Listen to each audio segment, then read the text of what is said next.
Salut les amis. Alors nous revoilà avec le chercheur d'or. Ça fait plusieurs jours là maintenant que j'avais préparé et fait la première vidéo. Donc je retrouve mon chercheur d'or avec les pièces dégrappées. Et il se trouve que j'avais oublié de dégrapper ces deux petits trucs là ici. Alors me connaissant, on est tous différents. Je ne vais pas attaquer de suite par ça parce que c'est un travail minutieux et j'ai besoin de rentrer dans la figurine à nouveau et dans le travail pour être à l'aise. Là si j'attaque de suite je vais casser quelque chose. Donc je me connais. Donc je regarde, je refais le tour, je regarde. Maintenant je commence à vraiment couper à coups de lame tout ce qui dépasse vraiment et commencer à vraiment nettoyer chaque partie.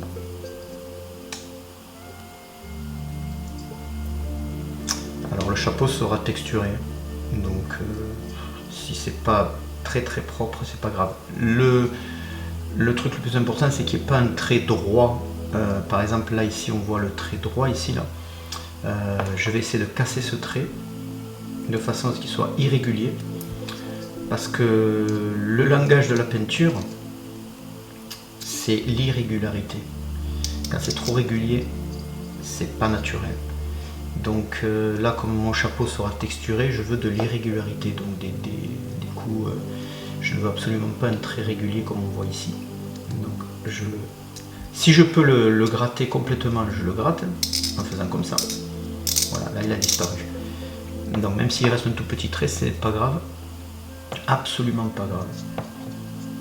J'enlève les trucs qui restent collés au doigt. C'est assez pénible. Donc je rappelle que cette figurine a été sculptée par Charles Bonneau, un des modérateurs du forum historique et fantastique de la peinture. J'ai mis le lien sous la vidéo. N'hésitez pas à aller voir et venir nous rejoindre. Je posterai pas mal de choses sur cette figurine et puis d'autres choses aussi bien sûr. Et puis nous sommes dans un partage sur le forum. Ok, bon la tête me semble correcte. Allez, je passe à cet accessoire. Donc ici, comme je disais dans la vidéo précédente, c'est pas grave s'il reste ça. Ça sera caché par le décor. Voyons voir. Oh, ça ira. Ouais, ça ira. Je suis pas très... Je suis pas très minutieux dans mon approche des accessoires, des choses là. Ça dépasse, mais c'est pas grave parce que ça va être recouvert, donc c'est pas la peine de perdre du temps là-dedans. Là par exemple, je ne sais pas si c'est un bout de carotte ou si c'est la sculpture. L'important c'est que comme c'est une corde, je vais la peindre en faisant les traits, donc je m'adapterai à la peinture en fait. Alors si vous débutez, enlevez-le. Si vous ne débutez pas, vous allez voir, à force vous allez vous habituer et jouer avec les défauts. Il y a des défauts par moment sur des sculptures et moi j'en joue. J'aime bien. Alors qu'est-ce qu'il y a à faire ici? Alors, il y a bien nettoyer ce trait qui est disgracieux sur la botte. Voilà, hop, elle disparaît. Alors, ça peut paraître un peu plat maintenant, mais de toute manière, avec la peinture, je vais rajouter de la texture dessus et les traits de pinceau, donc ce n'est pas un souci pour moi. Ok. J'essaie d'arrondir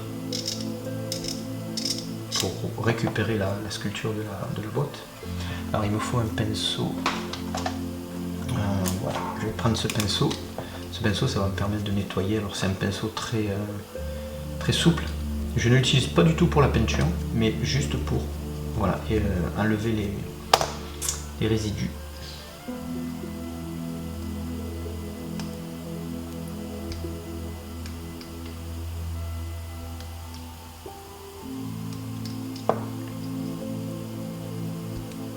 J'espère que vous voyez bien.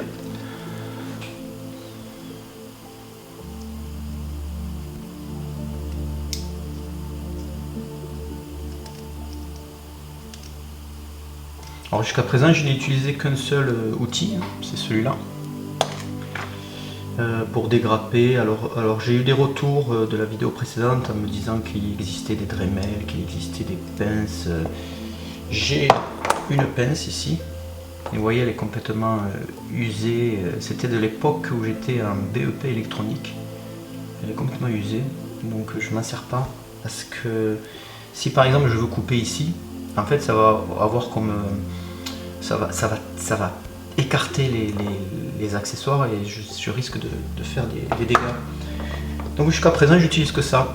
Alors je suis quelqu'un qui aime bien faire les choses avec un maximum de choses avec un minimum de choses. Déjà pour ceux qui voudraient se mettre au hobby, pour leur montrer qu'il n'y a pas besoin d'investir des centaines et des centaines d'euros. Avec 2-3 petits outils, on fait déjà pas mal de choses. Voilà, ça m'évite de sortir tout et j'avoue que je n'ai pas grand chose comme outil. Et ça me va très très bien. Alors certes, il faut un peu d'expérience à force, mais bon, il faut bien commencer un jour.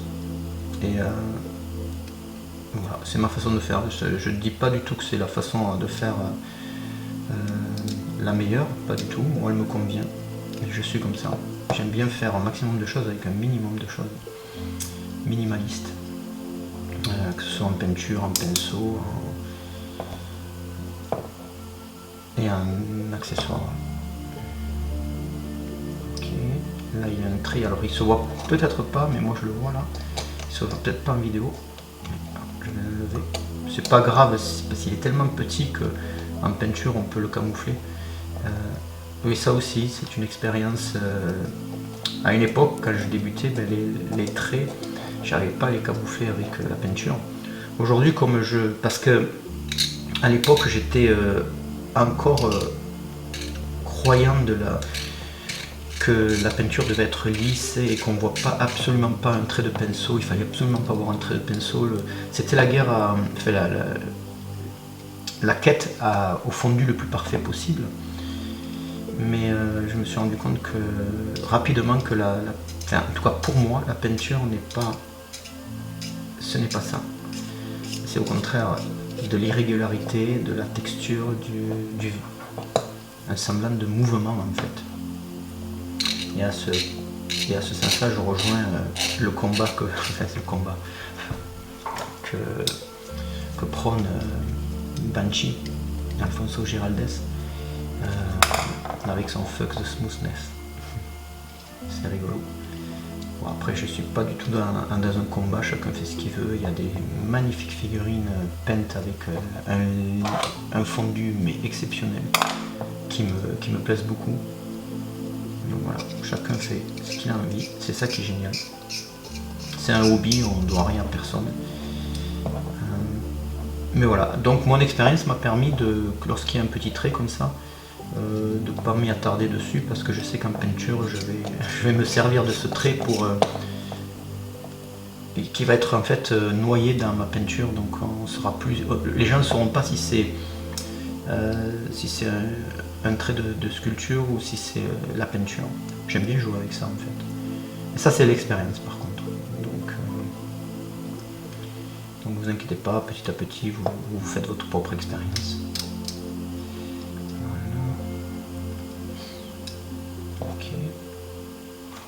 Bon, il y a des trous, donc à un moment donné, une fois que tout sera monté, je vais essayer de reboucher les trous avec de la pâte.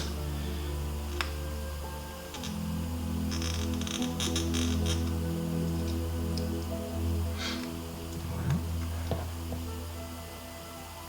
On a l'air pas mal. Ça c'est fait. Le couteau, je gratte.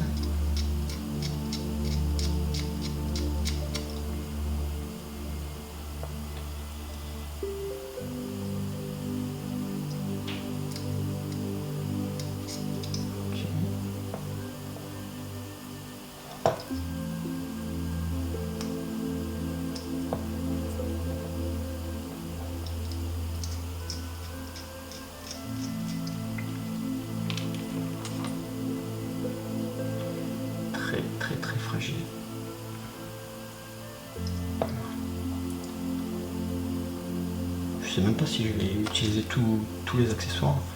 Normalement il faudrait puisque c'est la peinture de la box art, mais je ne sais pas encore, on verra.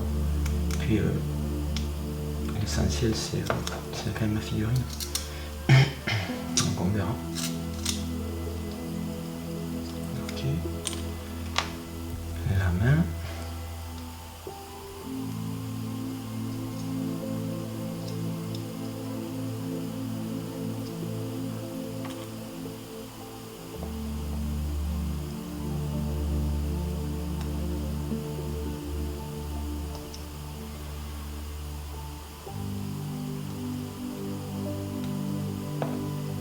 Ce trait là il faut arriver à le camoufler dans les plis de la chemise.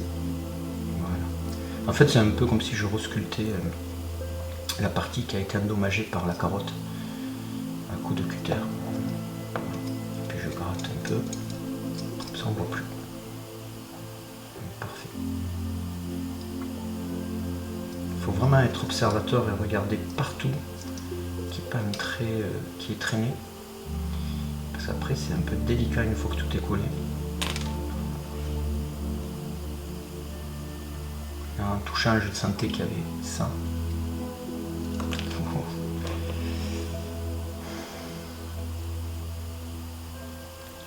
Pour pas casser, je tiens un maximum avec les doigts. Il faut refaire la pointe.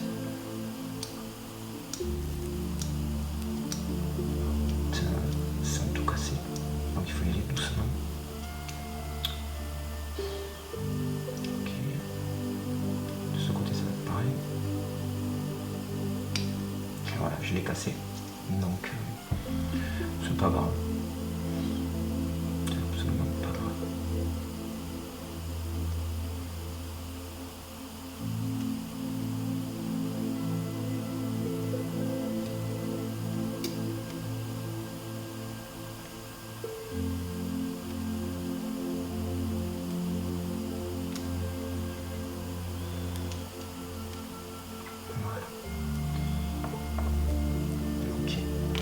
Alors, cette partie-là, je suis persuadé que je vais le casser.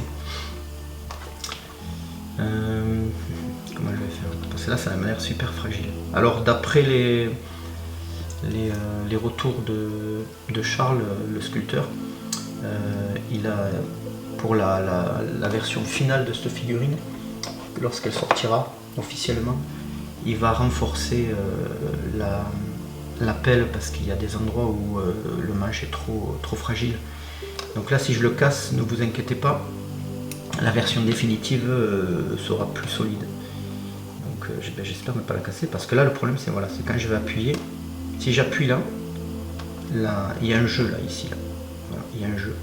Donc je risque de casser ici. Donc si je l'appuie d'entrée pour plus qu'il y ait de jeu, je vais pouvoir peut-être casser. Alors il faut faire gaffe de ne pas se couper le doigt.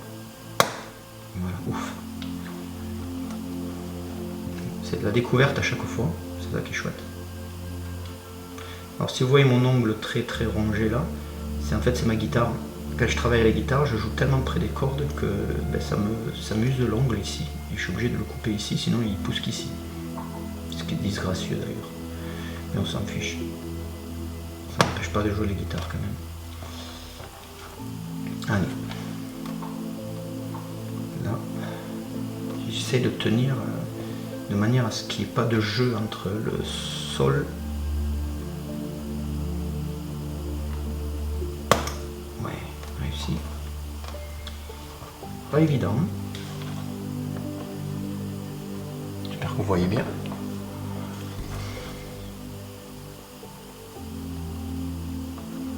Celui-là, il n'est pas évident.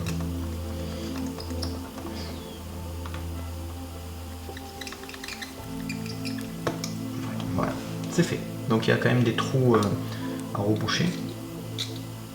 Donc ça on fera avec la pâte plus tard. Alors j'enlève tout et je nettoie. Un petit nettoyage rapide. Sinon on se perd un peu dans les... Ça c'est ma poubelle que j'ai rapprochée. Voilà, je remets tout là.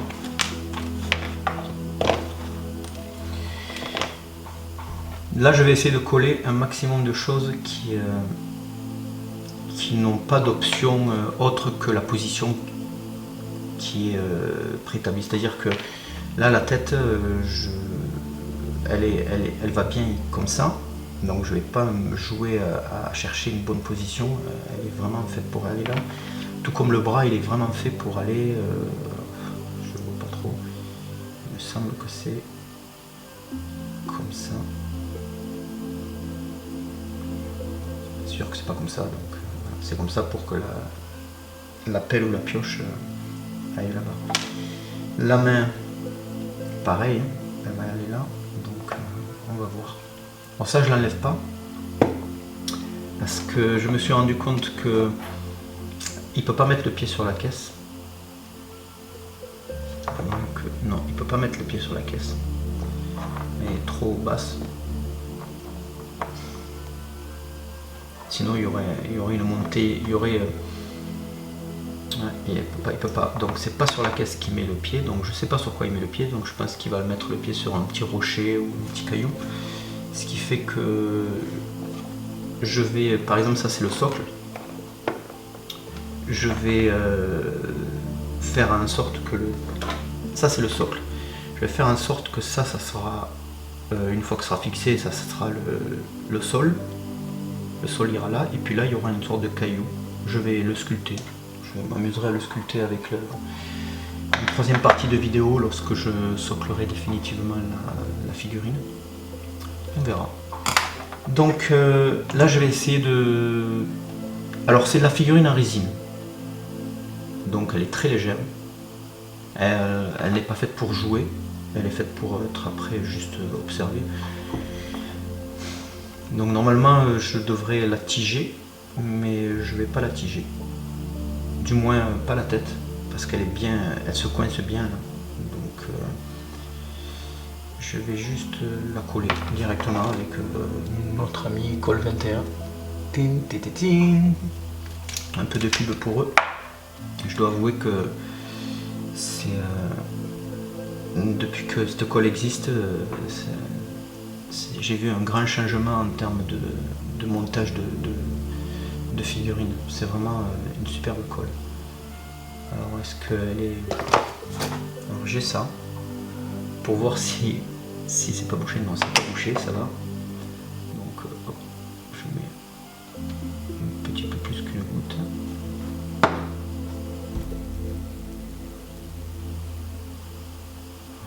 Et j'appuie fort quelques secondes.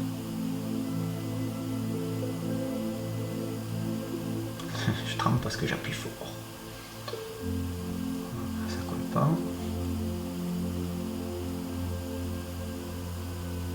Alors, faut faire gaffe de pas trop appuyer fort parce qu'on peut casser le chapeau. Donc j'appuie pas là où il y a les rebords de chapeau, mais au milieu du chapeau. Voilà. Alors on a un produit qui est fourni avec le kit complet ou qu'on peut acheter séparément. C'est une bombe comme ça, qui est un activateur pour le séchage. Donc par sécurité, j'en balance un peu. Voilà. Alors ce qui est avantageux, c'est que voilà, ça fait sécher rapidement la colle. Et en plus, on peut le faire par-dessus une peinture sèche. Ça n'affecte pas du tout la peinture. Donc c'est intéressant lorsqu'on veut coller ensuite une partie peinte. Donc là je vais coller la main ici, mais par contre je vais mettre un tenon parce qu'elle va pas tenir sinon là. Alors il se trouve que celui-là il est un peu gros. Alors moi je mets des tenons, je prends ça. Voilà. Donc je vais changer la lame, enfin la lame, la perceuse, alors laquelle je mets. Je fais pas grand chose. Je suis le pauvre de tout. Voilà, j'en ai que deux. Alors oui, ça par contre c'est bien d'en avoir plusieurs parce que elle se casse vite. Surtout si on n'y fait pas très attention. J'ai celle-là. J'espère qu'elle va marcher.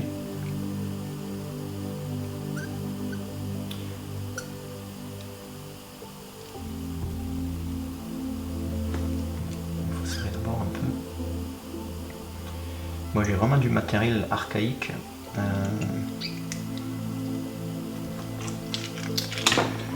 Je n'ai aucune honte à montrer que j'ai rien comme matériel.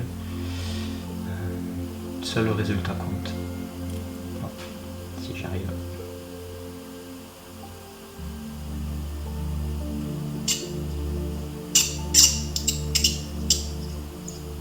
Alors c'est une perceuse à main. Je préfère ça que les versions électriques parce qu'on contrôle la vitesse tranquille et on peut faire ce qu'on veut avec.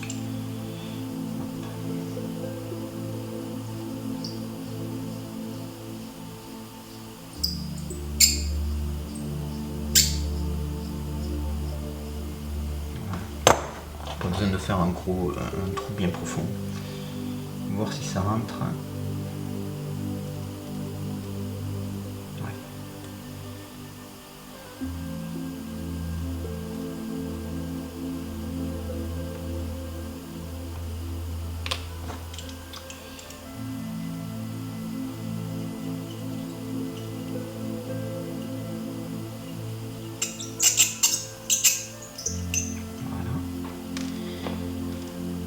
Regarde, mon trou il est à peu près au milieu, donc je vais essayer de le faire à peu près au milieu aussi.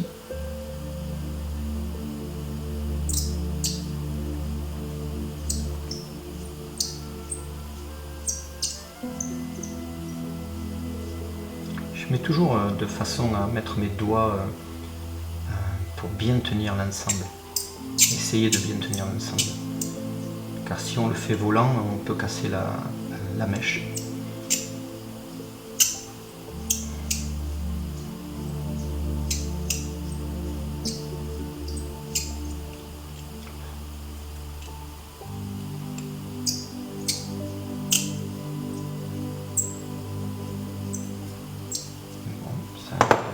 Ça a l'air de fonctionner. Voyons voir.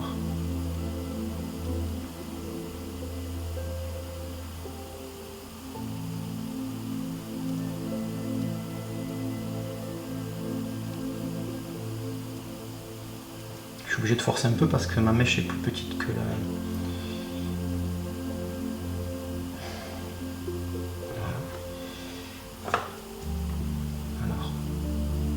Je coupe un tout petit parce que j'ai vu que dans la main il n'y avait pas besoin d'une grande distance. Oui.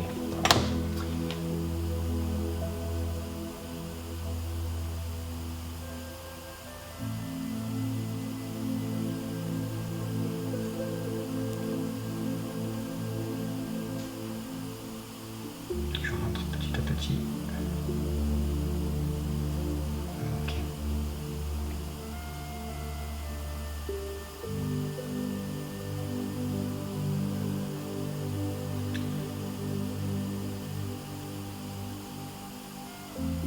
J'essaie de tordre un peu pour bon, voir ce que ça donne avec ceci.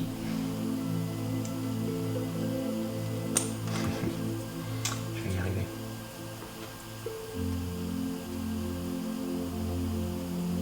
Ok. Bon, ça a l'air pas mal. Je vais le coller comme ça et puis de toute manière je viendrai avec de la pâte. Je viendrai mettre resculpter un peu le poignet, à moins que je l'enfonce un peu plus avec ça. Alors il faut pas trop appuyer fort parce que sinon je vais couper. Voyons voir. Moi je découvre en direct avec vous. Voilà, c'est mieux. Ok.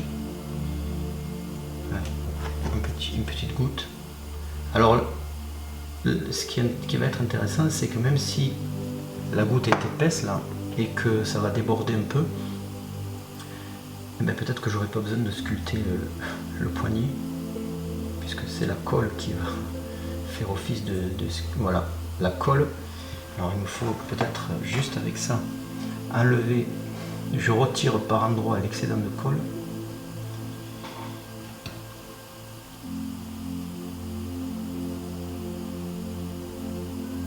Mais en même temps, je le laisse. Je le laisse, ça séchera. Peut-être qu'avec le cutter, je couperai et je modèlerai le poignet sans avoir besoin de mettre de pâte. Allez, on va voir celui-là. Donc celui-là, ça va être délicat parce que dans quelle position exacte il est, ça va être en fonction de la pioche. Donc il va falloir, au moment où je décide de le coller, voilà, il va falloir que je le regarde avec la pioche. Ok. Pour l'instant, je fais les trous. Bon, là, il est déjà. Je ne sais même pas si je vais faire un trou en fait. Est-ce que c'est nécessaire? Non, non, je vais pas faire de trou. Alors, je sais qu'il y en a qui vont dire oui, mais c'est une hérésie. Il faut faire il faut tiger parce qu'on ne sait jamais, ça peut se décoller. C'est vrai. C'est vrai.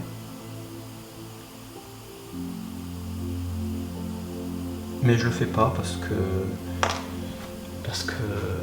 en 16 ans de figurines, j'ai jamais rien qui s'est décollé, donc je vois pas pourquoi. Puis dans 10 ans, cette figurine ou ma peinture sera oubliée.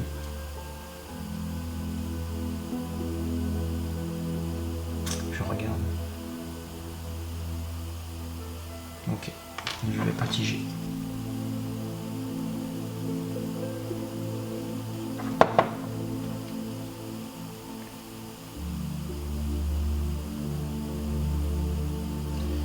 Je regarde en fait avec la main la position avec le trou de la main, je regarde la position pour la pioche. Voilà, super.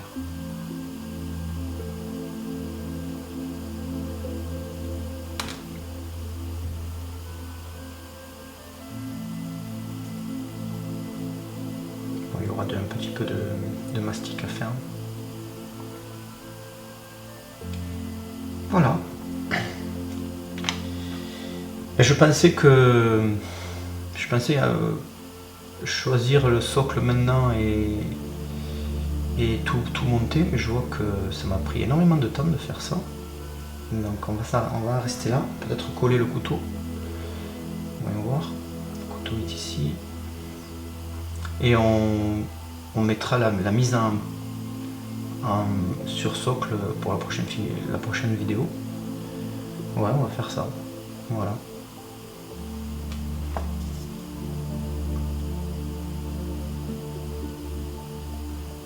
Un peu de colle.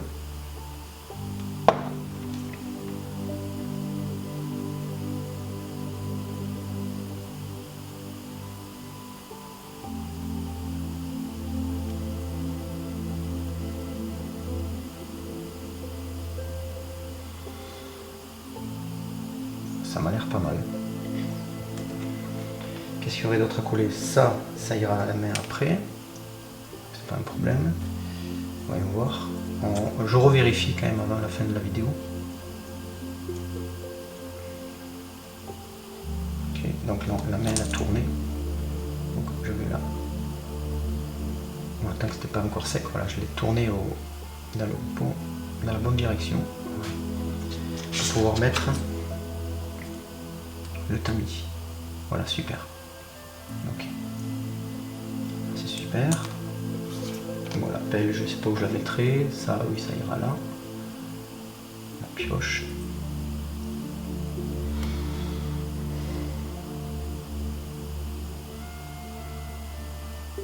Parfait.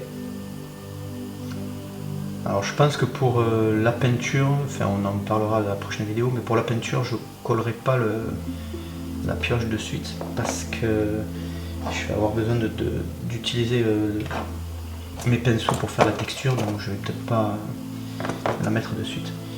Là je viens de voir qu'il y avait un trait là à gratter. Il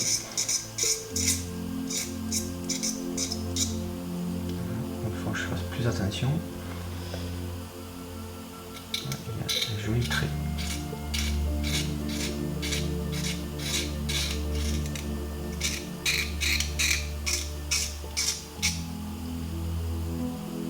côté d'ailleurs. Je le sens avec les doigts. Je passe les doigts et je le sens. Donc faut pas hésiter.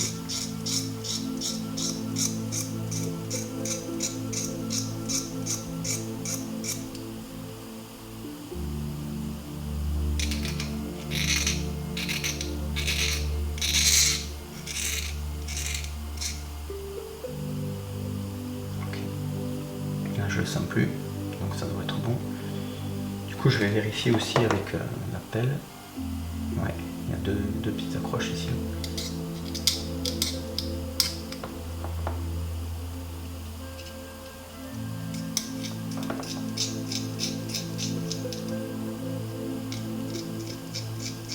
Voilà. Bon, donc vous avez vu, j'ai utilisé ma lame en cutter. Là j'ai des mèches pour ma perceuse. Alors là j'ai des mèches mais très petites que je conserve là-dedans. Je vous montrerai ça plus tard si on en a besoin. Donc ça c'est la perceuse. Ma pince qui est vieille, qui est de 83, je crois, 1983, donc elle est très vieille. J'ai sorti ça c'est juste pour au cas où j'avais besoin de mettre de la colle ici et de la prendre avec ça pour mettre des touches. Voilà, j'utilise ça, ou alors pour enlever l'excédent de colle comme j'ai fait pour le poignet tout à l'heure. Donc voilà, c'est utile. Ça vient de chez un dentiste, c'est des outils de dentiste. N'hésitez pas à demander à votre dentiste, il change régulièrement ses outils. Et moi j'avais demandé à mon dentiste, il m'avait donné une poignée d'outils comme ça. Donc c'est intéressant. Un pinceau, je vous conseille d'acheter un pinceau pas très cher. Bon là c'est du petit gris pur. Je l'avais acheté en pensant que j'en aurais besoin, mais finalement j'en ai besoin juste pour...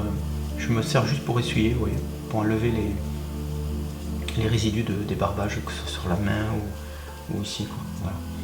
Donc c'est intéressant d'avoir toujours ça pour toujours nettoyer en cours de travail pour que ce soit propre et afin de voir que tout va bien.